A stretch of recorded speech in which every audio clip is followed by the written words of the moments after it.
Hi, it's Mike from CustomCruisers.com. This particular device, done by Jim's legendary guy, obviously, you know, does all the big bore motors, Fat 5 boxes, everything to do with performance, big time. Okay, Fat 5 box, obviously 50% bigger some of the gears than stock, so you can actually ram about 300 horsepower through them.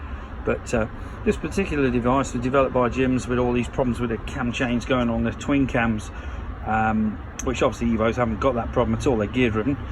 But due to the massive lack of tolerances on the gears on the twin cams, they had to put chains on the things because the cranks are so out of true. After 2002 this is, but they did actually fit them in the first place. But this particular device was very simple, just a spark plug literally with a gap.